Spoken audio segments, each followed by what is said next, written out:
So, wanted to start by we actually talked yesterday to Olivier Drouin from COVID Yes. École Québec because kids are going back to school pretty soon, some as early as next week.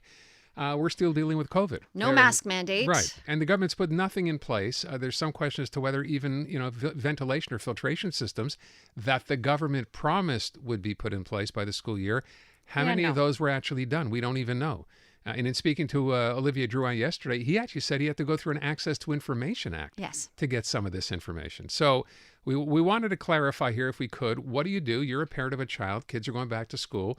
With no government sort of directive here, no mandates, what do you do? Now, we should mention that we are expecting a presser in the coming days from the health minister that's going to evidently launch some big vaccination campaign. Is that for, we don't know what age group that is. We don't know if that's for school children. We just know that it's forthcoming. But I'm like, okay, as a parent, my daughter's been vaccinated twice. Should I be trying to get her vaccinated a third time before going back to school? Right. Why are the vaccination rates so low amongst 1%? Yeah, we found that out for yesterday. under four and under. And we didn't know that number until he dug that up. So Dr. Jesse PAPENBURG is on the line. He's a pediatric infectious disease specialist.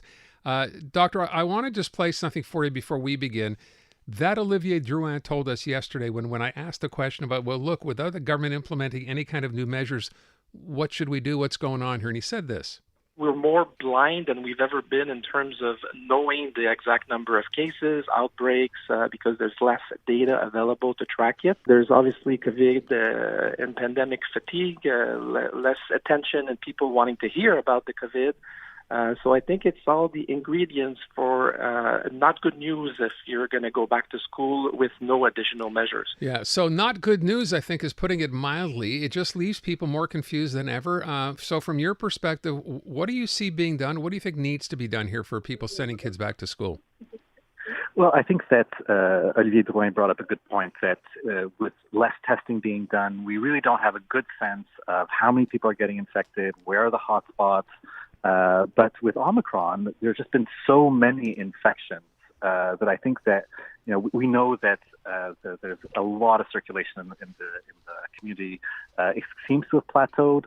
But when is that next fall spike in COVID activity going to happen? I think, nobody really knows for sure.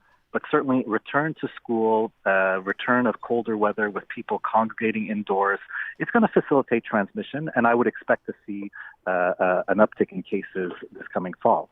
Now, I guess the question that parents have is what can they do to help minimize the risks for their kids?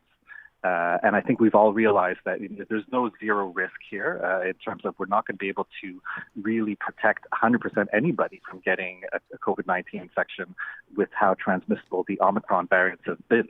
But we know there are a lot of things that work. We know that wearing masks in group settings indoors decreases risk. We know that frequent hand washing helps to decrease the risk. And we also know that good ventilation in indoor settings helps decrease risk. So, and it is disappointing that we don't have good information from the government in terms of Ministry of Education, in terms of what has been done to help improve ventilation in places like classrooms. And finally, we also have now vaccines that are available to all children of all ages above the age of 6 months. And we also have a lot more information on how well these vaccines work. And what I mean by that is we have data, real-world data from over 10 million doses given to kids 5 to 11. So that older age group that got it, we were eligible as of roughly last December. So we know that millions of doses given in the United States. We know that the vaccine against Omicron, not as good at preventing mild infections, but still offering 50 to 90% efficacy at preventing hospitalizations for COVID-19. So preventing severe disease in children, the vaccines are working still very well in the Omicron era. And we also know that they were safe in that young age group. We were concerned about the possibility of myocarditis, for example, because we had seen that in older teenagers, especially males, with the second dose. But with kids 5 to 11, we're looking at, for males, second dose, 2 in 1 million doses given. So it really a minuscule risk above what kids already have in terms of getting a myocarditis from for other reasons. So all that to say is We have now more tools available for families. And if they choose to vaccinate their kids, it's just one more way of helping prevent the risk of infection, prevent the risk of transmission in the home, but most importantly, preventing the risk of more severe disease. So why do you think so many are choosing to not vaccinate them? Is it just those risk factors that you talked about? It's an interesting point. I think COVID fatigue is I think everybody's experiencing it. But I think importantly and absolutely reasonably, we know that kids are at lower risk of severe outcomes than adults. There's no doubt about that. Thankfully, in pediatrics, we've been largely spared the disease severity that's seen in adults. But nevertheless, what we saw during the Omicron wave in December and last spring was that we had the largest number of children hospitalized with a COVID-19 infection than what we'd seen throughout the entire pandemic before that. And the age group that was most severely affected was kids under 5 because they had not yet had access to vaccination. Okay, and then I'm thinking about something else that Olivier Drouin said, which was that we haven't had, this is our first time really having such a big summer wave. How does that bode for school going back in and flu season being upon us? Like I'm as I mentioned, I'm a parent. Should we be trying to get our kids vaccinated before going back to school? Yeah, so I think that parents who are thinking about vaccinating their kids who have not yet gotten the primary series, the month of August is a good time. I would say towards the end of the month of August, you have to allow for at least 2 weeks of after a dose to really see any sort of protection.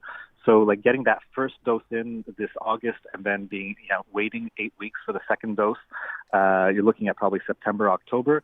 So I'd say parents who are considering it, I think they should go ahead and do that now.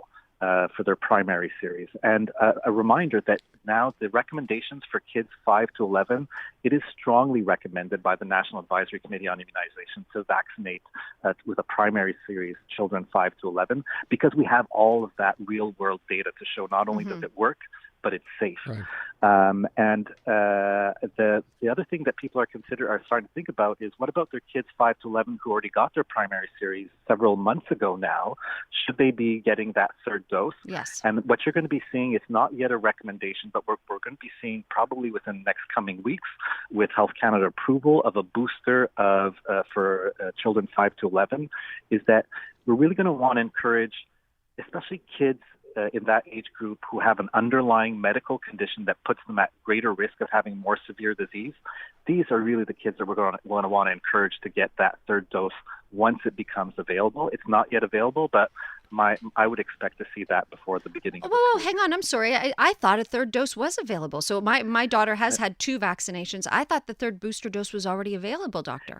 It's for children 5 to 11. I believe it's not yet been, that recommendation has not yet been made. Interesting. But it will be, if it hasn't been made yet, it's imminent. It's coming. Okay. So for parents listening who've had a child in that age group, that 5 to 11 age group with a couple of shots, what's the maximum amount of time, or is there such a thing between that second dose and third? I mean, if you wait for your kid to go back to school and then your child gets sick at school, do you have to hold off on getting a booster? How would it work?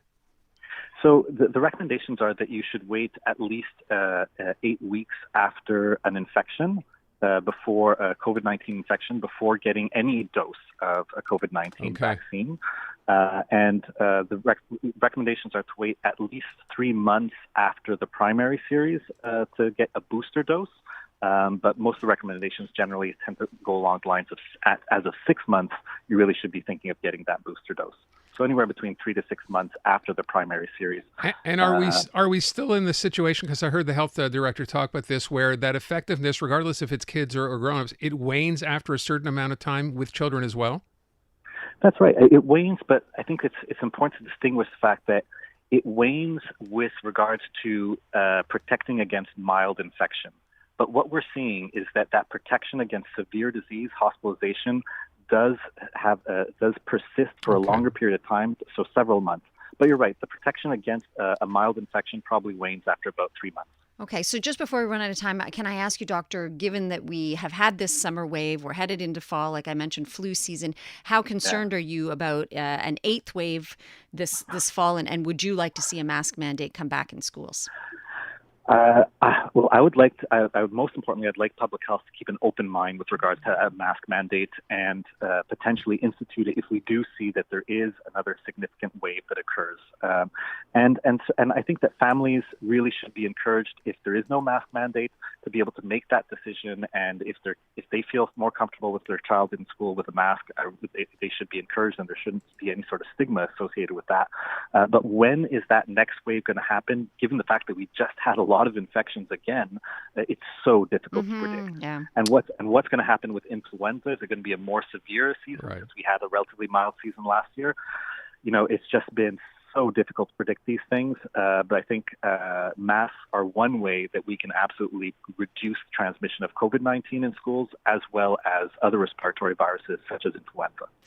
All right. We lucked out last year, I guess, as far as the flu went, right? We did not have a serious outbreak. But again, We as you had just said, who masks. knows what happens this time around with so many parents, as you said, COVID fatigue, maybe not being as diligent as they were in terms of having their kids wear masks. Dr. Papenburg, thank you so much for the time. We appreciate it. My pleasure. Dr. Jesse Papenburg, pediatric infectious disease specialist. So, yeah, you're a parent. You have to make these determinations. I feel better, though. I feel like I got some information there, so I feel Okay. better equipped.